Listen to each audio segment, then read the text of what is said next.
Welcome everybody to another death battle reaction. Again, this was a requested video. So this is going to be Goku versus Superman. This is the newest one. That was the one that was recommended to me. So I'm going to go ahead and get into this and see what this one holds. I've definitely been spoiled on a lot of the results of these death battles. On some of them, like some of them specifically, but we'll get into that later. But namely, I know that this video, I guess, sparked a little bit of controversy, just like the first one that was out. But regardless, we're going to see just what and all is going on in this video.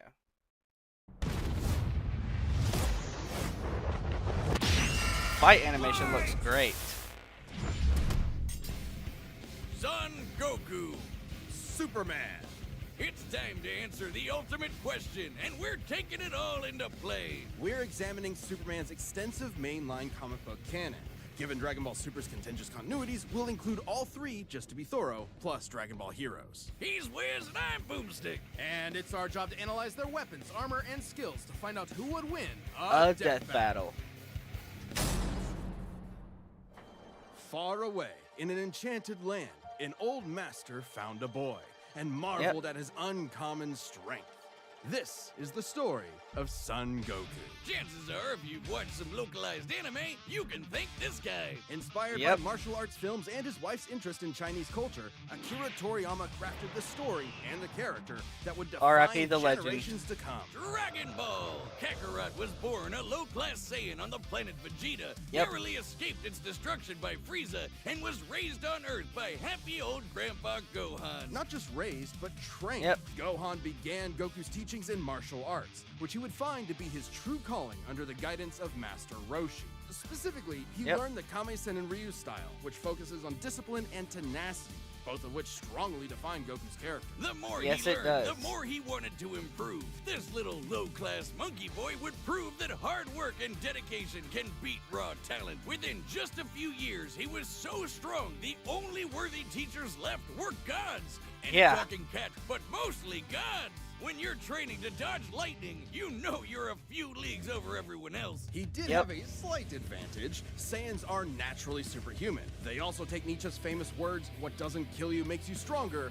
very literally. It's almost unfair how much of a boost in power they get after they're hurt. While Saiyans like Vegeta may have abused this trait, it suits Goku. No matter how many times you knock him down, he will get back up, stronger than before. It helps that he knows so many definitely cool the embodiment moves, of like an anime protagonist.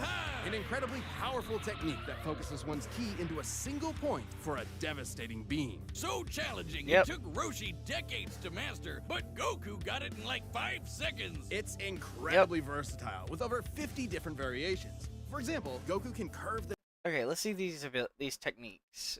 Okay, After Image, that's definitely. Autonomous Ultra Instinct, he got it in Tournament of Power arc, and recently in the comics, if I'm not mistaken.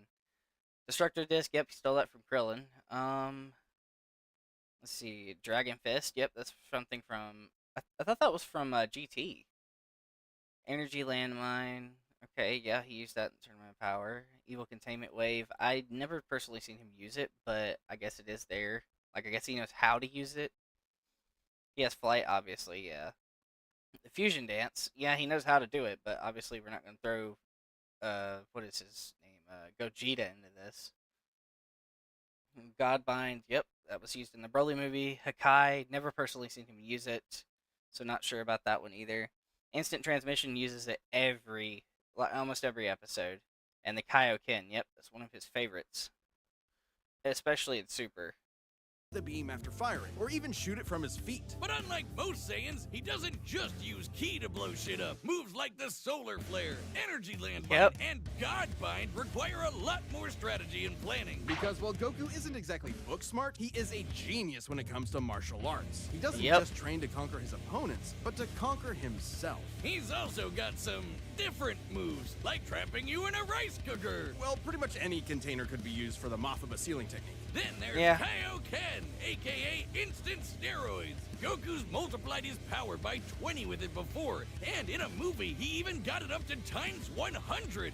What a badass! The Genki Dama, or Spirit Bomb, is potentially his strongest attack, but it requires considerable time. Unlike Instant Transmission, which is a teleport that's instant. The way it works is Goku detects another person, like a sort of beacon, then teleports to their location by launching himself through an alternate dimension where time stands still. Yes, according to the Daisenshuu guidebook, it's a dimension hop. You can actually see this in between space in some movies and games. And the dubs wanted us to think it shot Goku's molecules around at light speed. Silly English. The dubs did more than that. In fact, early dubs of Dragon Ball Z tried to rewrite Goku as a Superman figure. Even his famous speech on Namek about being the light in the darkness was originally about him coming to terms with his Saiyan heritage, accepting his anger and pride, avenging his people by defeating Frieza, and declaring himself the Super Saiyan. Hell yeah! If there's any scene that deserves the word epic, it's when he went gold. Super Saiyan and its sequels all have official power multipliers, but they threw us for a loop by turning Goku into a god. Super Saiyan God certainly changed things up. Goku gained Divine Ki, a pure form of Ki unspoiled by mortal hands. Unlike normal Ki, it can't be detected and appears to have healing properties. Kinda like Senzu beans. Did you know one Senzu has so much healing juice it can regenerate a person's lost limbs? They're missing out. God Goku reached a level of power that could compete with the greatest of deities, nearly shattering the whole universe with a single clash on his first go.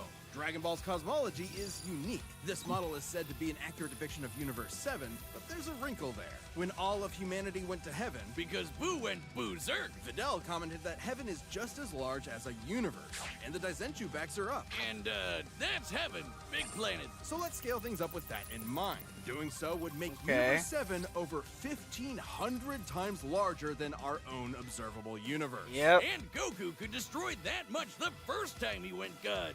And he didn't lose that power. He learned how to use it even better, even in base form. Now, imagine how much stronger he became when he stacked Super Saiyan on Super Saiyan God and became Super Saiyan Blue. Super Saiyan God, Super Saiyan. Yeah, not saying that. Or after he trained with some almighty angels. Or when he perfected the blue hairdo and stacked Kaioken on top of that. Goku has certainly performed great feats with God Ki, breaking through Hit's time stop by forcing himself into the future, holding off Infinite Zamasu, who was a sentient timeline, defeating Jiren, who shook the entire world of Void by just walking. He even... Yeah, but he needed a lot of help to beat Jiren on his own. Mainly due to plot, but... I mean, hey, it's definitely a feat for sure. I mean, he went, like, toe-to-toe with him for a long time in the Tournament of Power arc in the very end. But ultimately, he ended up needing Frieza and Android 17 to help bring it to a final close. But regardless of all that, he still did a great number on Jiren and almost had him down for the count, if not for plot convenience and his, as I guess they described it, his mortal body taking on too much punishment from his transformation. I guess going beyond his limits so much was way too much for his body to handle, and it eventually caught up with him. But regardless, definitely a good feat.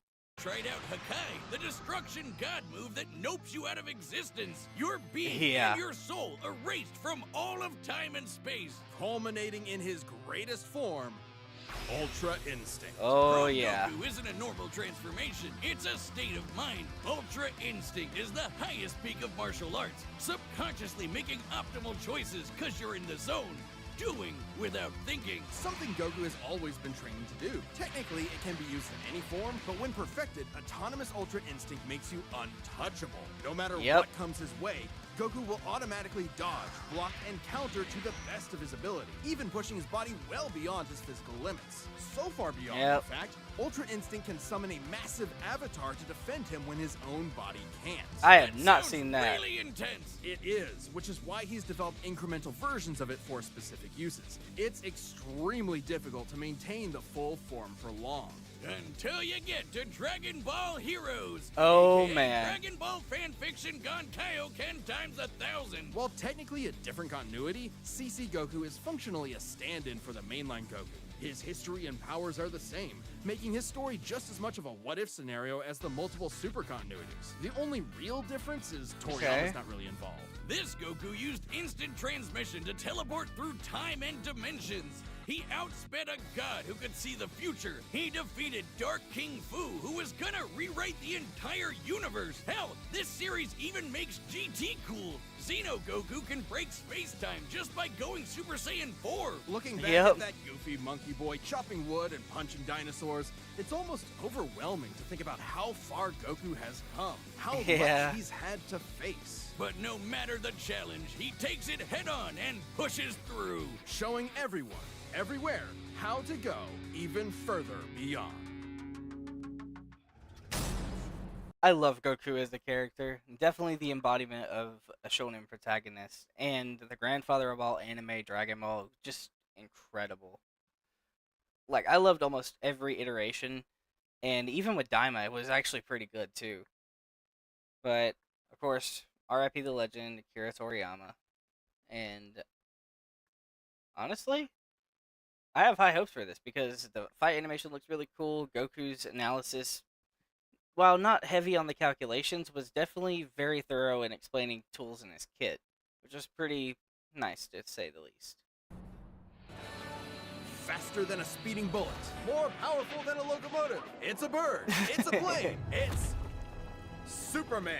Geez, just a locomotive? People in the 40s needed bigger imaginations. Yeah, they did. On the far-off world of Krypton, the infant Kal-El was sent to Earth by his parents, narrowly escaping Krypton's destruction. Raised by farmers as Clark Kent, he eventually became Superman, champion of the oppressed, the man of tomorrow. Which version? If you've only seen the movies, forget him. Comic book Clark's not the perfect Boy Scout. Oh, He's boy. definitely not Jesus. Wait, weren't the guys who made him Jewish? Jerry Siegel and Joe Shuster were sons of Jewish immigrants and grew up in a time when anti-Semitism went largely unchallenged. And then that ugly mustache showed up. Understandably seeking escape from some truly terrifying horrors, the pair created Superman to be a simple solution to overwhelming problems. A hero who could defeat any evil by just punching it. Hell yeah, that's how I live my life. After almost 9 decades, Superman has been many things. At the core, his story is one of a refugee, a child who lost his home, left to the mercy of alien people. This new world accepted him, raised him, gave him a new home, because helping others in need is the right thing to do. That's why he became a superhero, the first superhero. Everything's gotta start somewhere, but he was the first one to really take off. I mean, not literally, it took a while actually before he learned how to fly. In fact, when Clark discovered his Kryptonian heritage, he struggled to accept it and subconsciously developed mental blocks, severing him from his true power, which he would uncover throughout his life. He's strong enough to shoulder press the weight of the earth for 5 days straight, or crush coal into perfectly cut diamond. That's not how that works. He's fast enough to reach the edge of the universe in seconds, or even break the bonds of infinity. That is just ridiculous. That, but Batman can punch him out? Really? You're probably thinking of Elseworld stories outside main canon like Dark Knight Returns.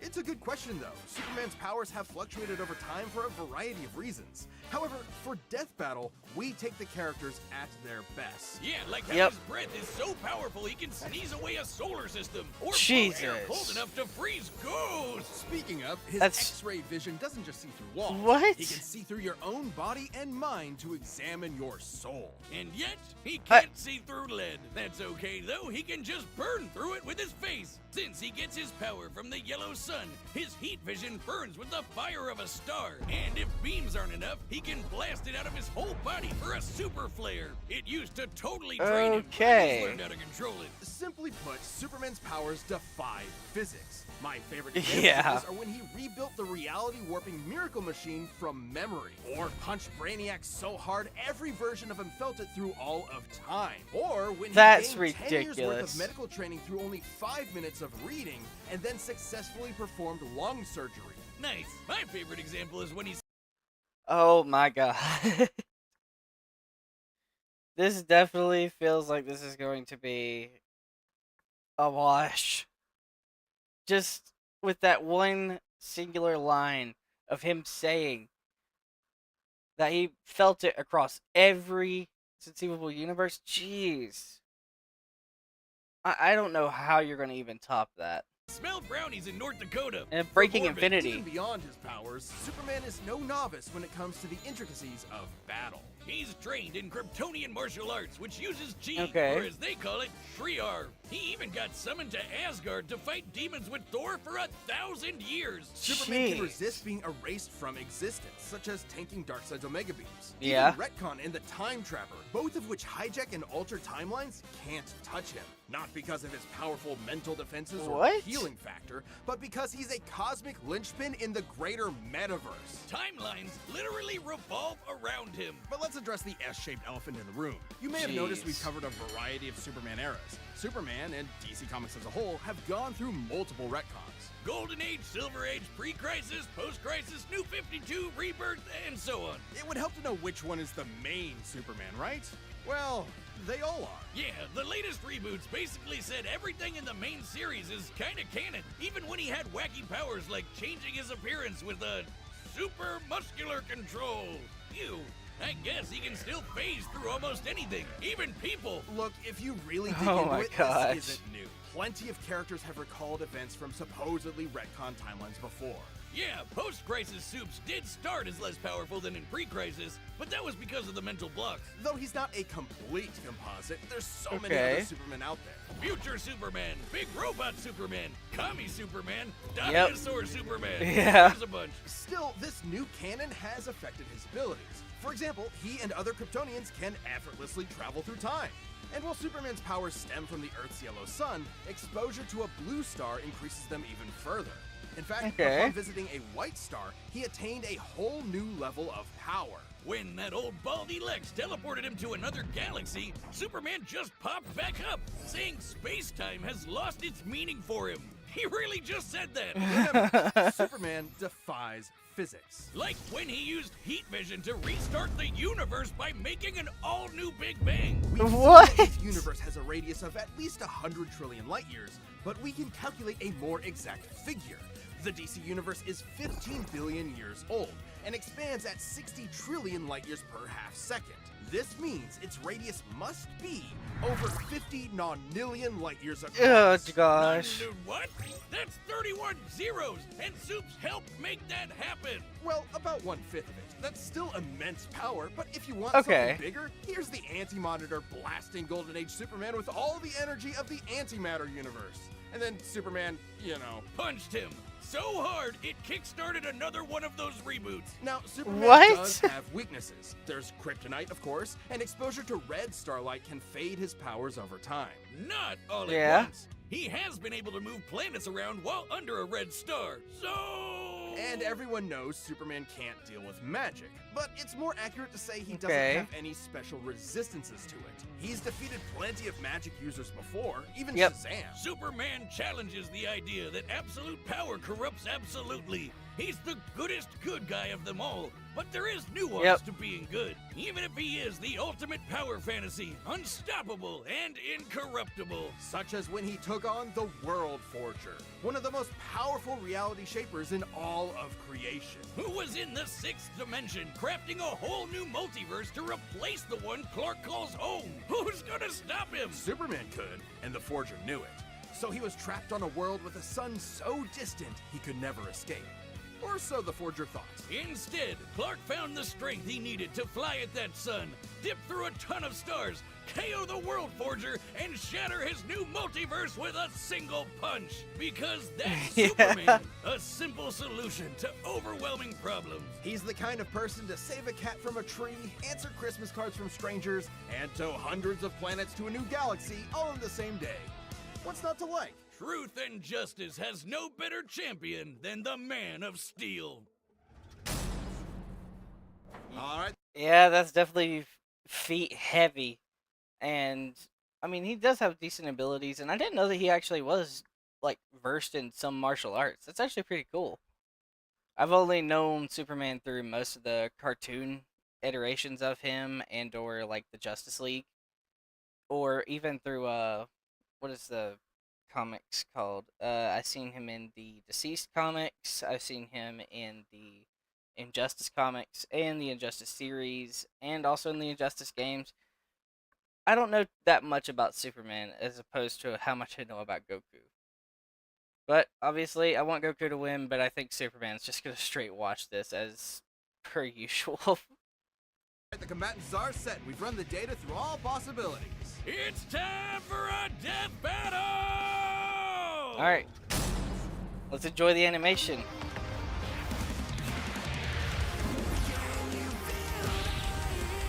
Ooh. Very pretty.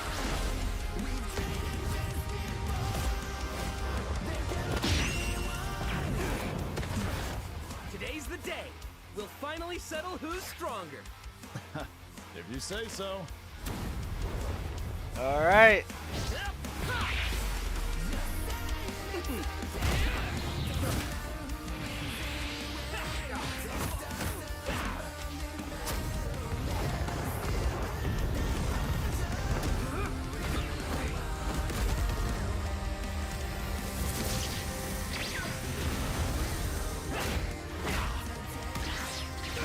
You're holding back. Give it your all. No regrets. I'm doing just fine. Ooh.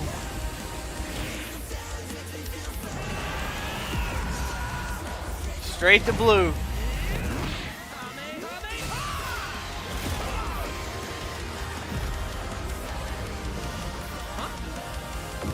Yep, here we go.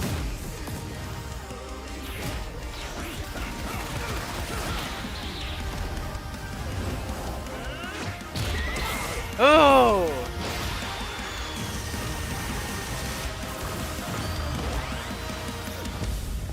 Oops. Oops.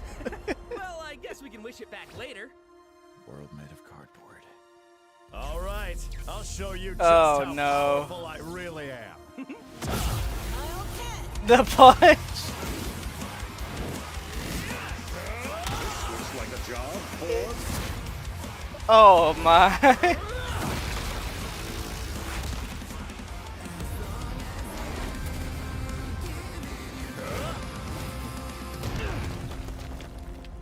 Yeah, he's already out of blue. Well, what do you think?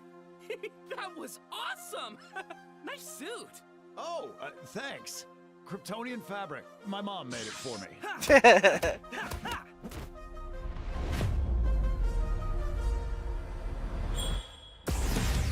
Ooh. Here we go.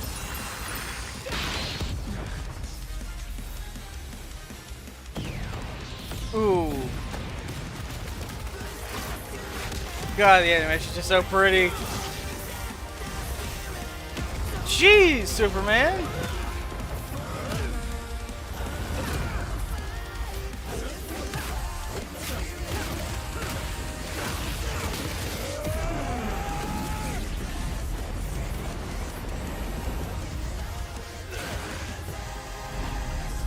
Oh no.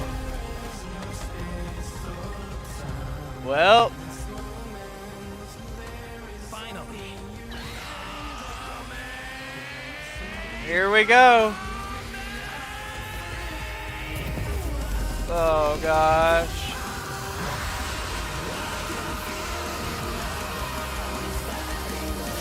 He's going through. Oh gosh. Oh my god.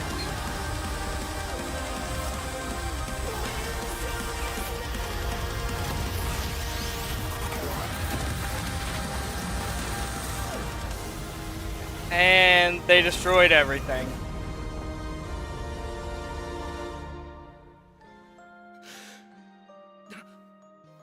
Huh? Oh, come on. Almost had me there. That was actually pretty fun. Yeah, it sure was. But I'll be stronger next time. I look forward to it. Let's go again. You're on.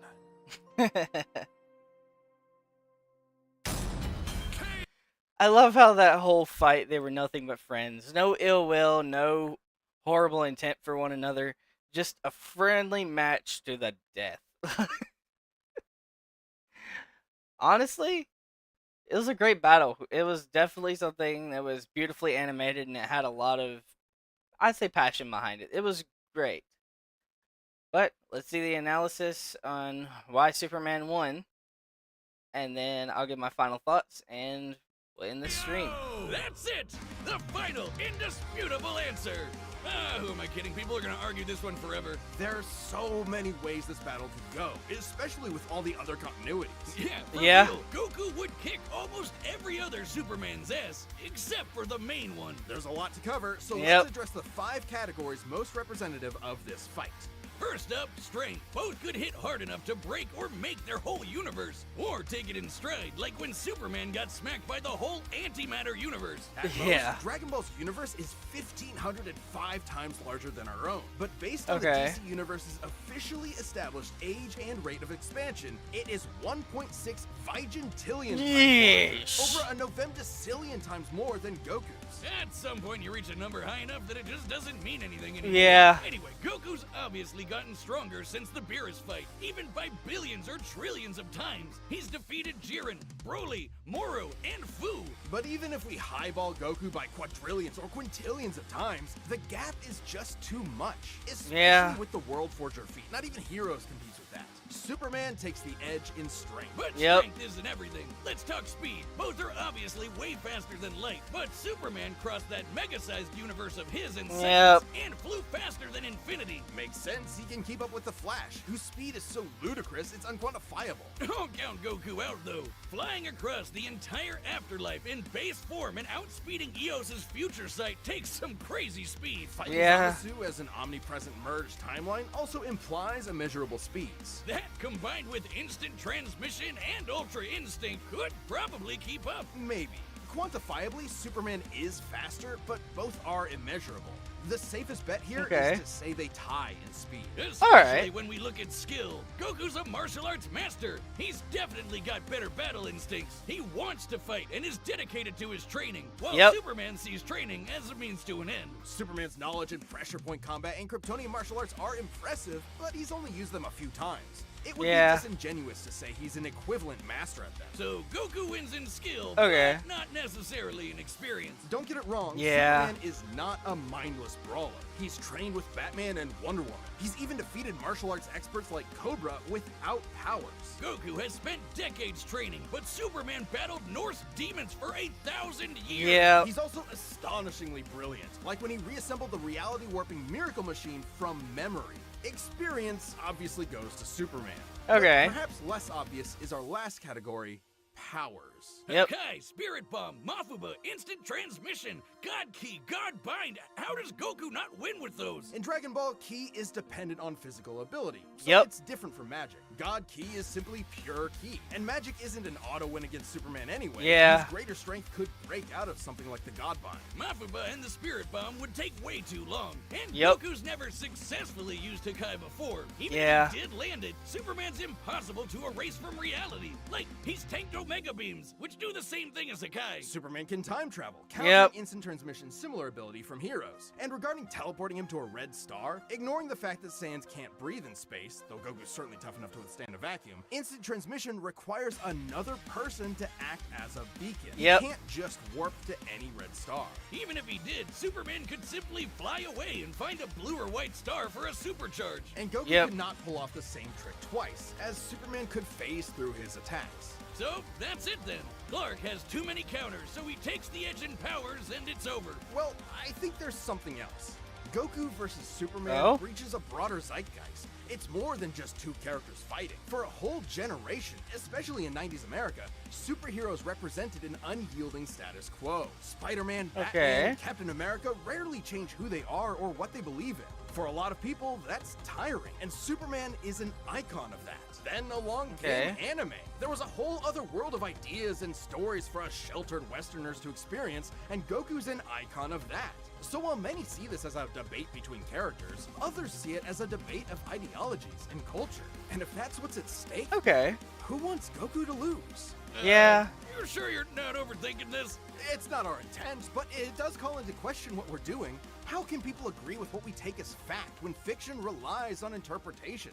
Are we stripping characters of their importance by simplifying them to contestants in a vacuum of violence?